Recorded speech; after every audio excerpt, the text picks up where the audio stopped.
Wow, wow, wow. This is an incredible speech you need to watch. Senator Ted Cruz just spoke at a night to honor Israel arranged by Pastor John Hagee and Christians United for Israel, where he explains why, as a Christian, he believes that it is his moral duty and a biblical value to be utterly supportive of Israel and the Jewish people.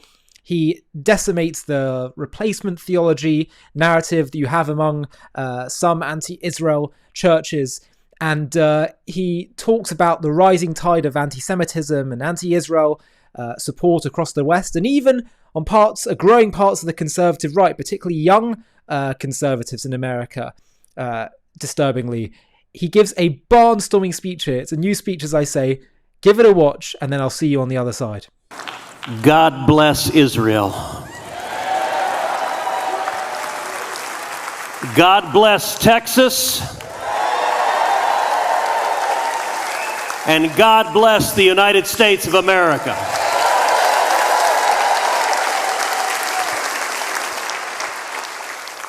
Pastor Hagee, I feel like there's an echo in here. It is such an honor to be with you once again, and it is in particular an honor to be here tonight on the 45th night to honor Israel.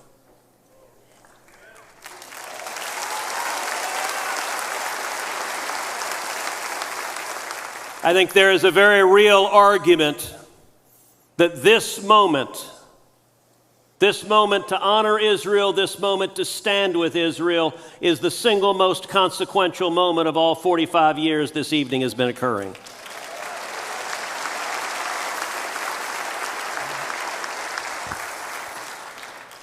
I want to talk to you about three things tonight. I want to talk to you about grief. I want to talk to you about victory. And I want to talk to you about danger. Let's start with grief. A little over 2 years ago, on October 7th, we saw in a few hours one of the most horrific atrocities the world has ever seen. Hamas death squads crossed into southern Israel, and they went from door to door, murdering everyone they found. They murdered civilians, they murdered the elderly, they murdered children. They raped women, and they raped little girls. They murdered them not because they were enemy soldiers. They murdered them for one reason: because they were Jewish. More than 1,200 people were murdered that night. It is the single largest mass murder of Jews in one day since the Holocaust. And what we saw on October 7th, those were Nazi tactics carried out for Nazi ends. And the only lament the Hamas terrorists had is they couldn't murder even more Jews. Over 200 Israelis were taken hostage that night. That night was also one of the worst terrorist attacks against the United States of America in our history. Dozens of Americans were murdered. Even more Americans taken hostage. And in the 2 years that have followed, the people of Israel, the people of America, and all people of good conscience across the globe have grieved for the evil that transpired that night. I'll tell you, on October 8th, October 9th, I reached out to dozens of my friends, made phone calls, sent them a text, just said, hey, I'm thinking about you. How are you doing? Did you have family? Did you have friends who were in harm's way? I got to tell you, of the 30-some-odd friends of mine that I sent texts to who were Jewish and living in America, more than half of them responded, yes, yes, I had. My cousin was there. Yes, my brother-in-law was there. Yes, my high school roommate was there. The pain and the grief that October 7th visited upon us knows no limits. But the second thing I want to talk to you about is victory. The Word tells us that what man means for evil, God can use for good.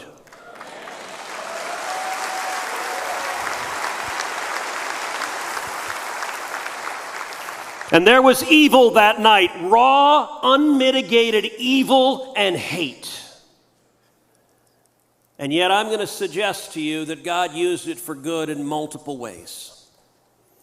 One, as a result of October 7th, the nation of Israel resolved to utterly and completely eliminate Hamas.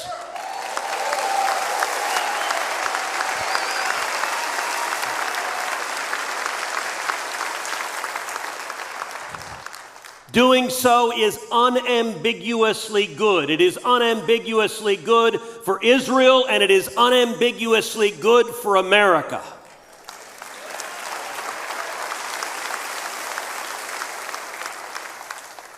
But second, October 7th provided a moment of clarity. Absolute, acute clarity. In my view, there is no gray, there is no subjectivity as to what transpired on October 7th. It is a choice between good and evil. It is a choice between civilization and barbarism. And every one of us, every elected official, every pastor, every American, everyone across the globe has a choice to make. With whom do you stand?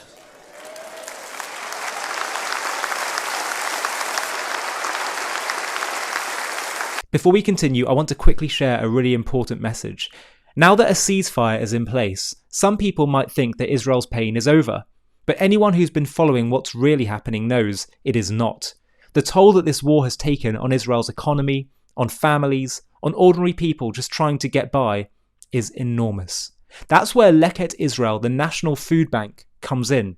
Leket rescues surplus, nutritious food, fresh produce from farmers, and hot meals from hotels, corporate cafeterias, even IDF bases, and delivers them to Israelis who can't afford a proper meal. Every week, they are feeding 415,000 people, including Holocaust survivors, soldiers, families, and children who should never have to go hungry. Even now, requests for help keep pouring in. Families who never thought they'd need food assistance suddenly do. If you've ever asked yourself, how can I really help Israel right now? This is one of the most meaningful ways. Just $180 provides 120 meals. So if you want to support, please just click the link below in the video description and stand with Leket Israel, helping feed the people who have given so much for the country that we all care about. And as for me and my house, we shall stand with Israel.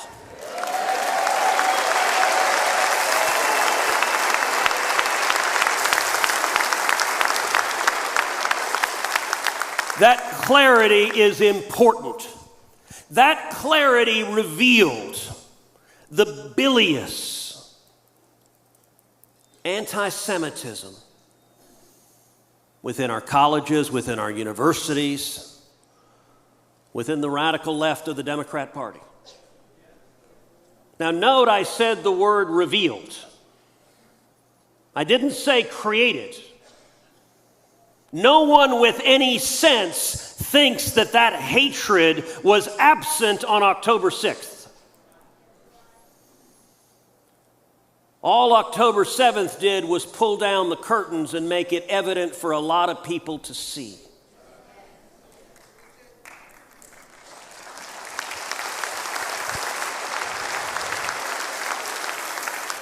And listen, we saw on campuses throughout the country rabidly anti-Semitic protests, radicals showing up who hate Israel and who hate America.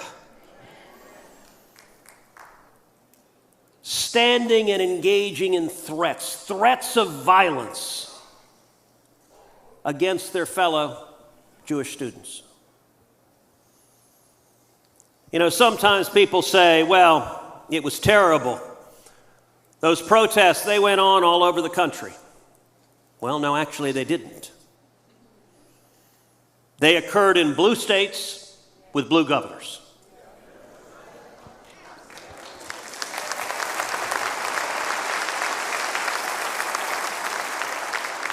We saw them in New York. We saw them in Pennsylvania. We saw them in Connecticut. We saw them in New Jersey. We saw them in Massachusetts. We saw them in Illinois. We saw them in California. We saw them in Washington State. We didn't see them in Florida. We didn't see them here in Texas.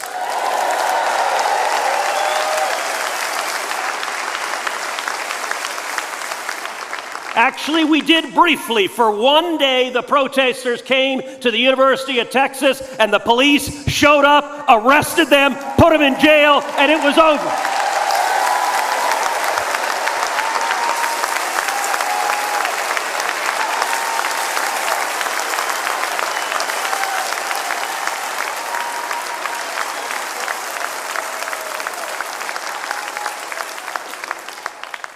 And I'll tell you what we found when they arrested those protesters at University of Texas. Roughly half of them had no connection to UT. There were outside agitators that came to foment dissent and to threaten violence. Columbia University, the Orthodox rabbi on campus sent out an email to roughly 270 Jewish students at Columbia, advising those students, do not come to campus because the university is unwilling and unable to keep you safe. At MIT, Jewish students there said they were afraid to come to class because of fears of violence that would be directed against them. President of MIT said, well, we can't discipline the people making the violent threats because the people making the threats are foreigners, and if we discipline them, they'll lose their student visa and they'll be deported. You're way ahead of me. Well, I will say this, what a difference an election makes.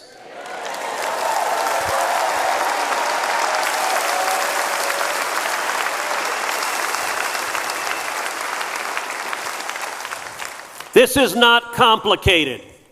If you show up on a campus and you are threatening your fellow students, you are threatening violence.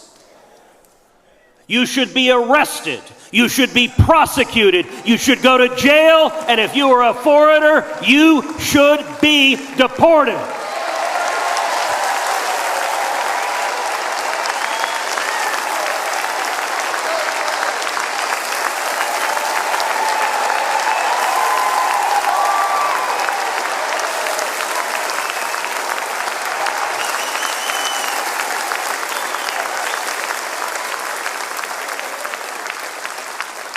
And I got to say, I said many times in the last election, if and when Donald Trump is reelected president, you better believe every one of those radicals, they are going to face consequences. And now every time some knucklehead on a student visa says death to America, congratulations, you just volunteered. Bye-bye.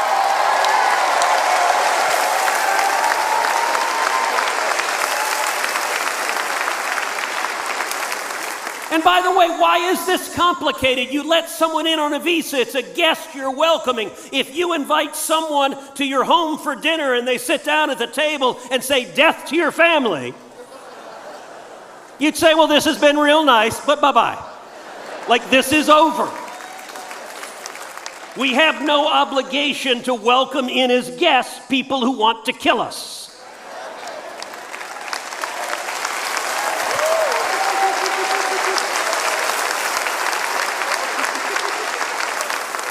And it's not just the radicals. What I have been urging the Department of Justice and the FBI to do is follow the money.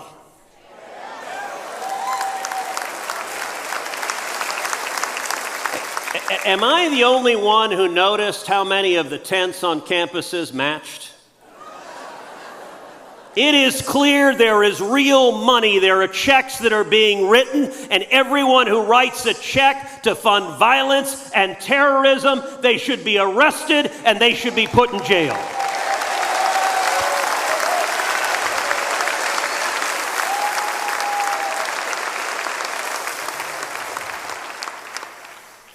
But not only are there victories from clarity, there are also victories in terms of just winning. If you look at what Israel has done the last 2 years, it has utterly and completely decimated Hamas.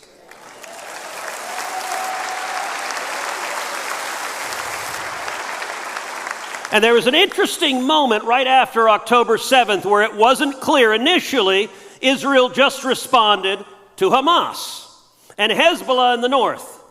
It's an interesting moment. All right, is Hezbollah going to get in the middle of this or not? And then the knuckleheads at Hezbollah raised their hands and said, sure, we'd like to be a part of it. And they began firing rockets into Israel. They decided Hamas alone wasn't enough.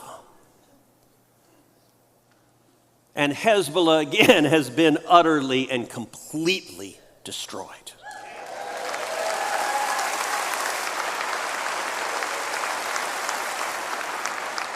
You look at the pager operation. Holy cow! Like literally, if I wrote this as a script of a movie, it'd never get made. It'd get rejected as that is too fantastical. You're going to tell me Israel is going to go to Hong Kong years before, create a dummy corporation, make heavy-duty pagers, sell them to Hezbollah, they're going to buy them just to have them there in case and when they need them. And beyond that, you want to talk about the most targeted military and intelligence operation in human history. Hezbollah leadership literally handed the pagers to each and every terrorist crazy enough that they said, hey, I want to be able to page you when I need a terrorist. And so when they detonated, it was only the terrorist Hezbollah deemed the worst of the worst. Only time in my life I've ever wanted to page a terrorist.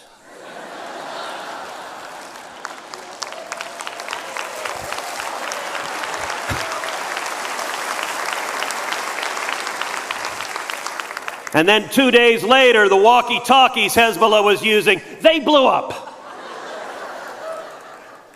And I got to say, 2 days later, I guarantee you every terrorist at Hezbollah and Hamas and everywhere else, every time a phone rang, they jumped. And by the way, that's how I like my terrorists, is scared out of their mind.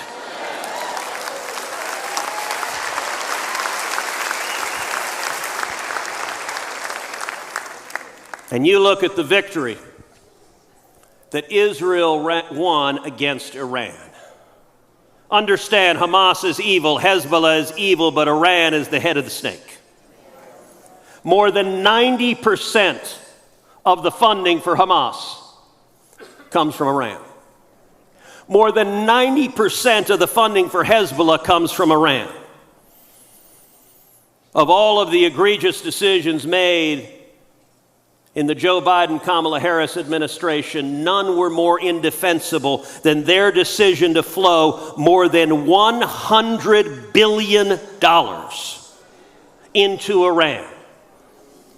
A regime led by a theocratic, homicidal maniac who chants death to Israel and death to America. Now listen, if history teaches anything, it is that if somebody tells you they want to kill you, believe them.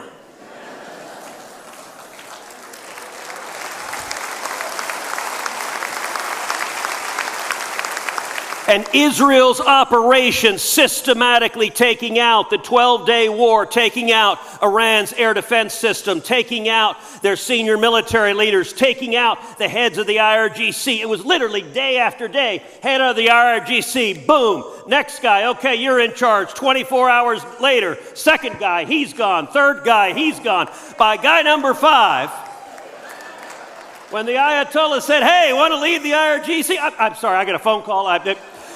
Give it to Bob. He'll be great. It was an utter and complete victory, and a victory that was finally made complete when President Trump made the single most important national security decision of his second term and bombed the nuclear weapons facilities in Iran.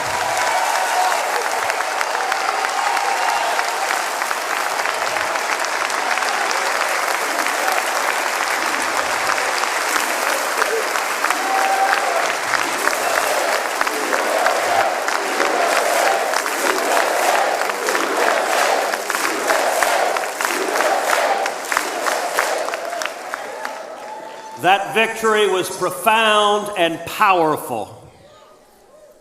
And it changes things in a very real way on the ground when you win a war.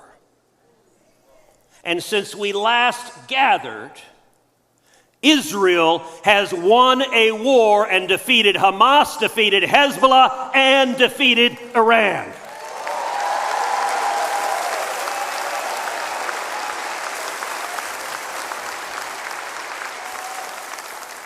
But the third thing I want to talk to you about is danger. Because in the face of that victory, we should be celebrating. We should be celebrating an historic peace accord where now every single hostage has been returned home.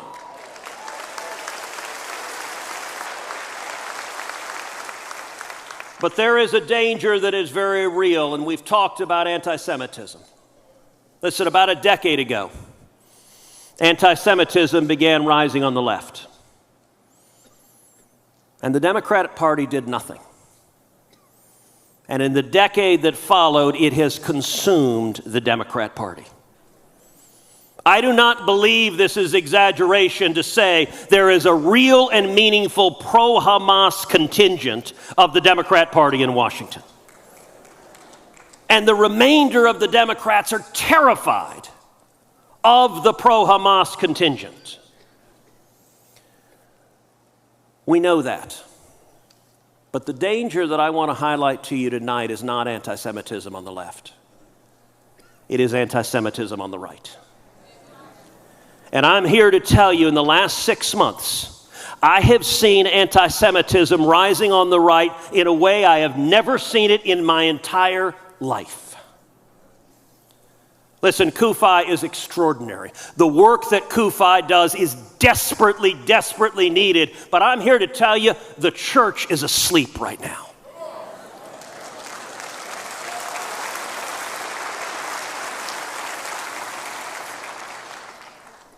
If I pick up my phone and send out a tweet, if I say good morning, within minutes I will have hundreds of blatantly anti-Semitic responses. When Prime Minister Netanyahu was here a few months ago, I sat down with him for a couple of hours. I raised this issue with him. And his first reaction was, he said, well, that's Qatar, that's Iran, they're paying for it, it's AstroTurf. And I said, Mr. Prime Minister, yes, but no. Yes, Qatar and Iran are clearly paying for it, and there are bots, and they are putting real money behind it. But I am telling you, this is real, it is organic, these are real human beings, and it is spreading. In the last year, we had 3 prominent voices on the right publicly muse, gosh, maybe Hitler wasn't that bad a guy after all. Yes, he was. He was the embodiment of evil.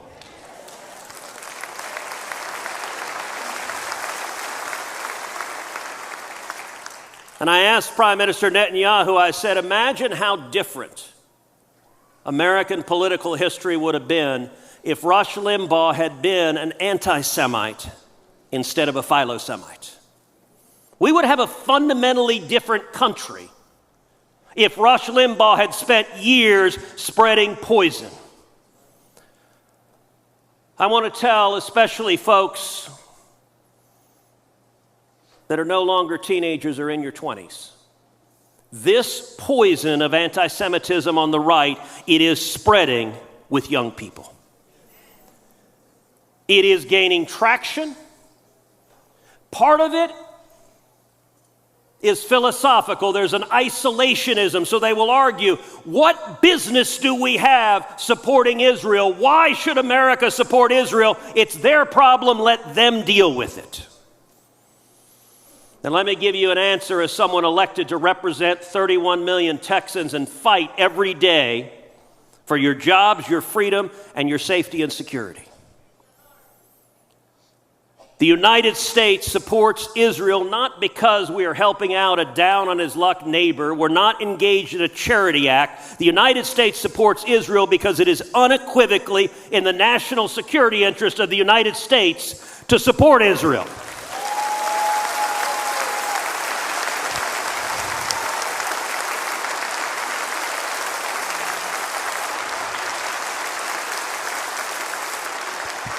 Those who hate Israel hate America. Those who hate Jews hate Christians. There is a reason the Ayatollah refers to Israel as the little Satan and America as the great Satan. Every year, the United States provides roughly $3 billion in military assistance to Israel. The benefit we get from that, the Mossad, the intelligence resources. You look at Iran, where they knew where every anti-aircraft weapon was, every military leader, every IRGC leader. That benefit, if America tried to replicate that intelligence network, it would cost us tens of billions of dollars. And I will tell you, every lunatic terrorist in Hamas or Hezbollah or Iran that Israel took out, made America safer, and the United States of America should say to that little nation, thank you, thank you, thank you.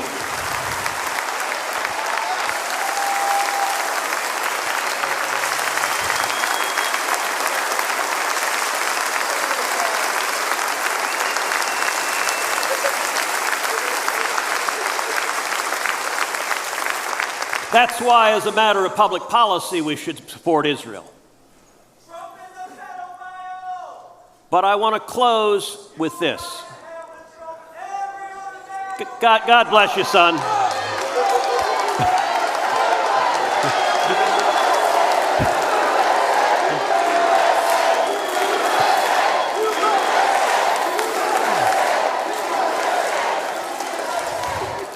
By the way, have you noticed all the pro-Hamas protesters? After the ceasefire, what did Hamas do? Hamas lined up Palestinians and began shooting them in the back of the heads, and none of those protesters seemed to mind. They don't seem to care at all if it's Palestinians being killed by Hamas. It kind of makes you think maybe it's just an excuse to say how much they hate Jews. By the way, have any of the protesters talked about the 50,000 Christians who've been killed by Boko Haram and other jihadists in Nigeria? No, they don't care about that either because it's not Jews doing it, so it's not their problem. But I want to close with this as a Christian. Look, Pastor Hagee, the work that you have done, the work that CUFI has done to mobilize Christians across this country to stand with Israel, it is incredibly important. But I will tell you, there is a movement among Christians, particularly young Christians. The public polling numbers of support for Israel among young Christians is plummeting. And they're being spread lies. They're being spread lies, isolationist lies, that we should withdraw from the world because nobody wants to hurt us. But they're also being spread theological lies. They are being taught replacement theology. which is a lie that the promises God made to Israel and the people of Israel are somehow no longer good, they are no longer valid, that when God made a promise, he didn't mean the promise he made. And instead, it is an argument that the Christian church has replaced Israel and the Jews are no longer God's chosen people, and all of the promises throughout the Bible are now a dead letter. Now, I'll tell you, I was grateful, Pastor Hagee, when you were preaching earlier tonight. You addressed much of this directly and head on, and that is important.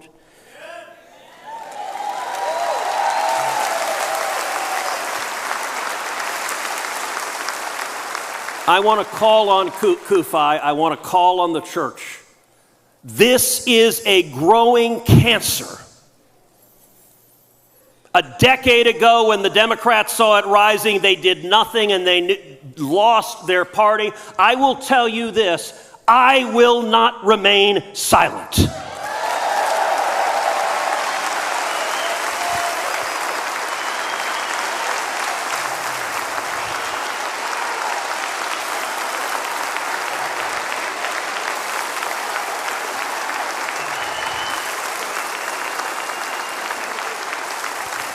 And it's easy to feel like, okay, we don't need to worry. We just want a war. Trump's been elected. Peace in the Middle East. Okay, our job is done. Breathe a sigh of relief and let's go to the ball game. But when I said that tonight was the most important of the 45 nights to honor Israel, this was the reason more than anything. Not the grief and not the victories, but the danger. The church is being corrupted right now, and leaders in the church need to engage and say the Bible is not silent on Israel. The Bible is crystal clear on Israel, and in the church we will stand and fight.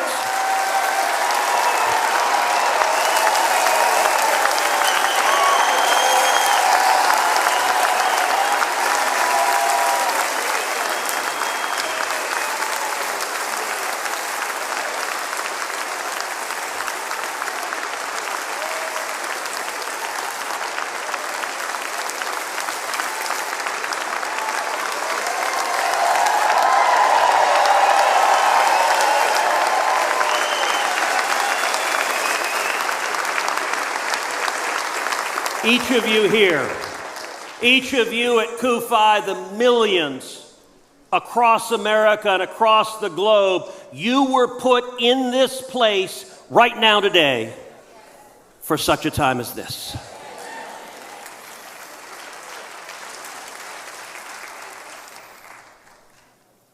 And I'll close the way I opened by saying, God bless Israel. God bless Texas, and God bless the United States of America. Thank you. So, remarkable speech there from Senator Ted Cruz. Now, I've spoken to a number of people on JTV, which you can watch, conservatives who are speaking out against this. People like Glenn Beck, Dinesh D'Souza, Pastor Dumisani Washington. All of these recent interviews I've done where they spoke about this, spoke about what's happening. I'm also going to be speaking to later in the week Xavier DeRusso, who works for PragerU, who's calling this out. There are people calling this out. And, the reason why this is so important, and people, I think, mistakenly say, well, it's Israel's problem, I'm not getting involved, whatever. And this is a message also for the Jewish people to really understand here. If you genuinely believe that the Bible is the word of God, and that might exclude some people that are watching this right now, but if you believe that, it is completely clear that God has designated the Jewish people, he singled them out as a nation that will be different, that will be a vessel for his light, that will be meant to act as a model society, a model nation that adopts his Torah, his values, and is a blessing to the entire world, but has a very much different role to the rest of the world.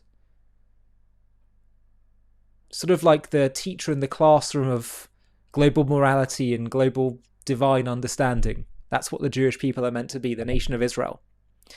And history, in my view, so clearly proves that to be the case, this remarkable, miraculous story of the Jewish people.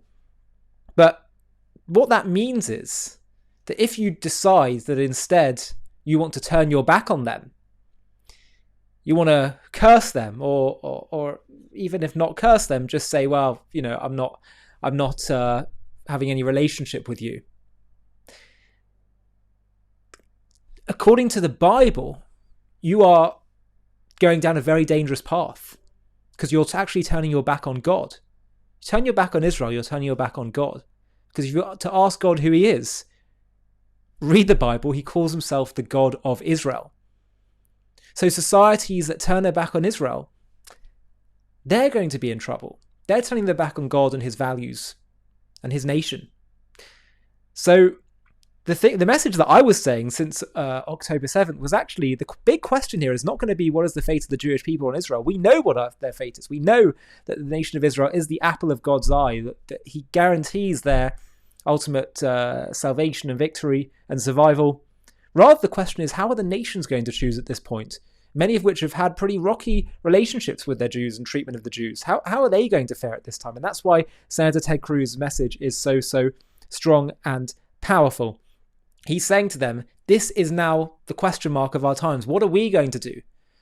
I think many people, including conservative figures on the right, like Glenn Beck and others, may have felt historically, well, we can always count on our side to get what I'm saying. Well, an increasing amount aren't in the conservative right. And what do you do when you rely on that base for your income, for your viewership, for your engagement, for your voice? When some of them start pressuring you to turn, what are you going to do? It becomes difficult and challenging. But that's the whole point. These are the times that test us and ask us to make a choice of where we truly stand.